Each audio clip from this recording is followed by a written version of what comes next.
পাশে তায়েফের জমিন ছিল, সেখানে চলে গেল। তায়েফের মানুষের কাছে গিয়ে দ্বীনের দাওয়াত দিবার জন্যে, একত্ববাদের দাওয়াত দিবার জন্যে, ইনসাফের দাওয়াত দিবার জন্যে, ইনসানিয়াতের শিক্ষা দিবার জন্যে, গরিবের অধিকার দিবার জন্যে, এতিমের মর্যাদা দিবার জন্যে, বিধবার আশ্রয়ের রাস্তা দেখাবার জন্যে, মা বাপের সম্মান দিবার জন্যে, এই যুবকেরা, তরুণেরা, বাপেরা, এক কথায় পৃথিবীর জমিনে শান্তি প্রতিষ্ঠিত করার জন্যে আল্লাহ নবী যখন তায়েফের জমিনে যেতে লাগলো, মক্কার জালিমেরা তায়েফের মানুষের কাছে খবর পাঠিয়ে দিল, এ তায়েফের মানুষেরা, মুহাম্মদ যাচ্ছে, মুহাম্মদকে তায়েফে ঢুকতে দিও না। কেন? মুহাম্মদ যা বলে সত্য বলে, কিন্তু মুহাম্মদ রসুলের কথা যদি আম মানুষ শুনে না, দলে দলে তার দিকে যদি চলে যায়, তাহলে তোমাদের এই যে নিজেদের নেতৃত্ব, এই নেতৃত্বটা চলে যাবে।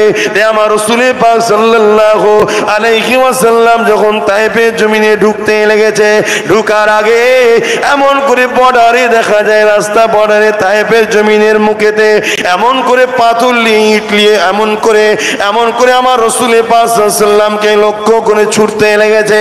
আল্লাহ নবী, নূর নবী, দয়া নবী, বেগুনা নবী, মাসুম নবী, বাবার নবী, মা খারা নবী, আল্লাহর বন্ধু নবী, যার জন্য কায়নাত হয়েছে, সেই নবী আমার যখন এইভাবে পাথর ছুটতে লেগেছে, যেখানে লাগছে রক্ত ঝরতে লেগেছে, আল্লাহ নবী তাদেরকে লক্ষ্য করে বলে, বাবারা, আমি মুহাম্মদকে মেরো না বাবা, আমি তোমাদের দুশমন নয় গো বাবা, আমি তোমাদেরকে জাহান্নাম থেকে বাঁচাবার জন্য এসেছি, আমি তোমাদেরকে অন্যায় থেকে বাঁচাবার জন্য এসেছি, আমি তোমাদের ঘরে ঝগড়া ফাসাদ থেকে বাঁচাবার জন্য এসেছি, আমি মুহাম্মদ তোমাদের জন্য পৃথিবীর বুকে শান্তি প্রতিষ্ঠিত করতে এসেছি, এবং আমি মুহাম্মদ খোদ নিজে আল্লাহর দয়া হয়ে এসেছি।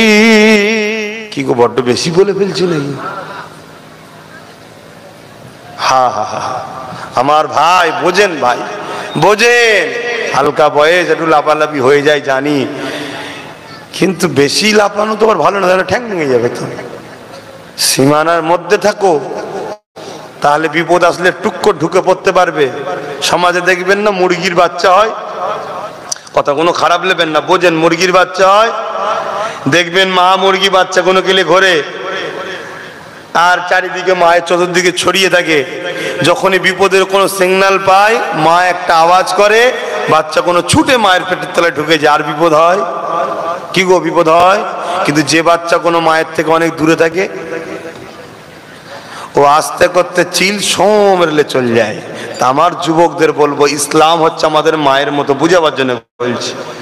হালকা বয়সে একটু বেরিয়ে এদিক ওদিক হয়ে যাচ্ছে, হালকা হোক, বেশি দূরে না হয়ে যায়। বেশি দূরে চলে যাওনি, বিপদের সংকেত যেই হবে টুক করে ঢুকতে পারবে, কাছাকাছি থাকলে। অনেক দূরে চলে গেলে আসার আগে দেখবে আজকের ফেরাউনের পেটে চলে গেছে, নমরুদের পেটে চলে গেছে, এজিদের পেটে চলে গেছে, কিছু করতে পারবেন না। কথা মাথায় ঢুকছে না, ঢোকে না।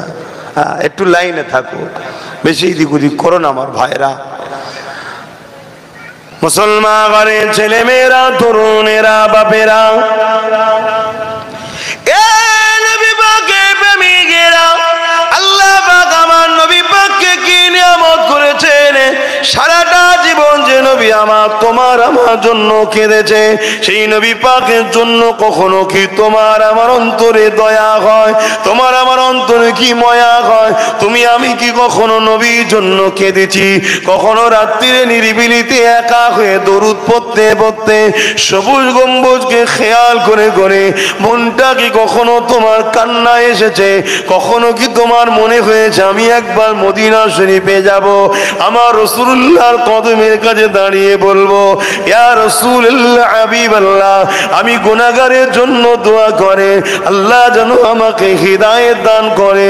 ইয়া রাসূলুল্লাহ, হাবিবাল্লাহ, আমি গুনাহগারকে আপনার গোলাম হিসাবে কবুল করে না।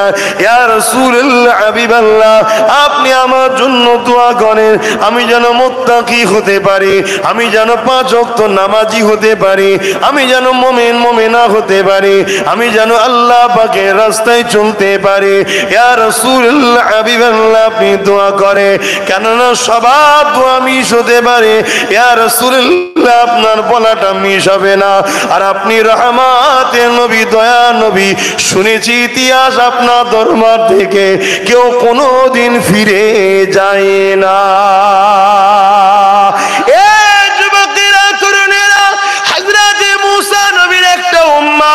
আমার নবী পাকের নামটা যখন তৌরাত কিতাবে পায় আহমদ সাল্লাল্লাহু আলাইহি ওয়াসাল্লাম, সঙ্গে সঙ্গে আমার নবীর নামটাকে কেটে দিচ্ছে, কেননা সে মুসা নবীকে বড় ভালোবাসে। তিনার খানদানের লোকেরা মুসা নবীর অনুসারী ছিল। কিন্তু আমার নবী পাক চলে আসার পরে সমস্ত নবীদের রিসালাত, নবুয়াতের দাওয়াত বন্ধ হয়ে গেছে। সবাইকে আমার নবীর গুণগান গাইতে হবে, কেন আল্লাহ কোরআনে ওয়াদা করে নিয়েছিল রূহের জগতে নবী আলাইহিস সালামদেরকে দাওয়াত দিয়েছিল। সমস্ত নবীরা হাজির হয়েছিল। আল্লাহ পাক কুদরতি ভাবে মেম্বার তৈরি করেছিল। কুদরতি ভাবে এই মেম্বার থেকে আল্লাহ খিতাব করতে লেগেছিল, এ আমার নবীদের রূহ, আমি আল্লাহ তোমাদেরকে যেমন করে হিকমত দেব। ওয়াইদা খাযাল্লাহু মিসাকান নাবিয়িনা লামা আতাইতুকুম মিন কিতাবি ওয়া হিকমা, আমি তোমাদেরকে কিতাবও দেবো, জ্ঞানও দেবো, হিকমত দেবো। তবে শুনে আমার দোস্ত আখিরি নবী যদি তোমাদের নবুয়ত চলাকালে তোমাদের কাছে পৌঁছে যায়, তোমরা নিজেদের দিনের দাওয়াত বন্ধ করে দিয়ে আমার বন্ধুর খেদমত করবে কি বলো? আমার বন্ধুর রিসালাতকে মেনে নিয়ে আমার নবীর পিছনে থাকবে কি বলো? সমস্ত নবীরা বলেছেন, আল্লাহ আমরা কথা দিলাম তিনাকে আমরা সাহায্য করব, মেনে নেব। আমার আল্লাহ বা বলেছিলেন তোমাদের এই কথার উপরে আমি আল্লাহ সাক্ষী রয়ে গেলাম। যখন এই কথাটা কমপ্লিট হয়ে গেল, একটা নূর এসে সমস্ত নবীদেরকে ছায়া করে দিল। যেমন মেঘ এসে ছায়া করে যায়, ওইভাবে ছায়া হয়ে গেল। সমস্ত নবীদের রূহ বলেছিল, আল্লাহ এটা কি? আমার আল্লাহ বলেছিল, আমার নবীদের রূহ, ইনি হলেন মুহাম্মদ রাসূল। আরো জোরে বলুন সুবহান। সেই নবীর মাকাম বোঝো, সেই নবীর আজমাত বোঝো, সেই নবীর মর্যাদা বোঝো, সেই নবীর প্রেম গুরুত্ব হৃদয়ে দাও, তবে তো ঈমান। তারপরে এবার তোমার ডিউটি আছে নামাজ, রোজা, হজ, যাকাত, এগুলো চাকরি। জয়েন্ট আগে ঈমান, এটা এগুলো হলো ডিউটি, আর এই ঈমানটা হলো চাকরি। কথা মাথায় ঢুকছে? দুটোই দরকার, চাকরিও দরকার, ডিউটিও দরকার, কারণ ডিউটির বিনিময়ে মাইনে পাওয়া যাবে। বুঝতে পারছেন না? আল্লাহ দুনিয়া আখিরাতে শান্তি দেবে। আর আগে কিন্তু চাকরি, ঈমান। ঈমান নবীর আজমাতের সাথে, নবীর আদবের সাথে, নবীর প্রেমের সাথে, নবীর মাকামের সাথে। তুমি আমি যদি নবীর মাকাম আজমাতের ইজ্জত না বুঝি, তাহলে আমাদের সমাজে একদল মুনাফিক উলামা দাবিদাররা ঘুরছে। কারা বলুন? মুনাফিক উলামা দাবিদার। উলামা না, উলামা কখনো মুনাফিক হয়? উলামা দাবিদার। দাবিদার আলাদা জিনিস, উলামা আলাদা জিনিস। তাদের কাজ কি? তারা শুধু ঘুরিয়ে ফিরিয়ে আমাদের কাছ থেকে ঈমানটাকে চুরি করতে চাইছে। বুঝতে পারছেন তো? নবীর প্রেম, নবীর আদব, নবীর গুরুত্ব, নবীর মাকাম, নবীর সম্মান, নবীর আজমাত আমাদের অন্তর থেকে বার করে নিতে চাইছে। আর আরেক দল লোক আমাদের ঘরে আল্লাহ ও রসুল থেকে সরাবে বলে দুনিয়ায় আমাদের ঘরে খেলনা ধরিয়ে দিচ্ছে, গান ধরাচ্ছে, যাত্রা ধরাচ্ছে, ফাংশন ধরাচ্ছে, সিনেমা ধরাচ্ছে, টিভি ধরাচ্ছে, লোভ লালসা ধরিয়ে দিচ্ছে। ধর এগুলো লেগুনে লেগ। আর এই সামান্য দুনিয়ার গানের পাল্লায় পড়ে আমরা জান্নাতে যে আল্লাহ আমাদের জন্য শিল্পী রেখেছে সেটা হারাচ্ছি। আমরা দুনিয়ায় সামান্য রং তামাশায় জড়াতে গিয়ে আখিরাতের যে শান্তি সেটা আমরা হারাচ্ছি। শুনছেন তো নাকি? তাহলে কত দিক দিয়ে আমাদের উপরে শয়তানি হামলা চলছে। আর আমরা যখন আবার তোমাদের কেসে বলবো, আইরে বাবা, একটু আবার যদি রাগ মুখ করে ফেলি তাহলে তো আরো ঝাঁজ। কিন্তু মনে রেখে দিও, কেউ যদি তোমাকে বকে বকে রাগ করে জান্নাত লি যায়, জানবে এটা হলো তোমার প্রকৃত বন্ধু। আর কেউ যদি তোমাকে ভালোবাসা দিয়ে আদর করে খাইয়ে পড়িয়ে কোলে করে জাহান্নামে লি যায়, জানবে এটা আসল দুশ্মন তোমার। কেন? দুনিয়া একটা শুধুমাত্র পরীক্ষার ঘর।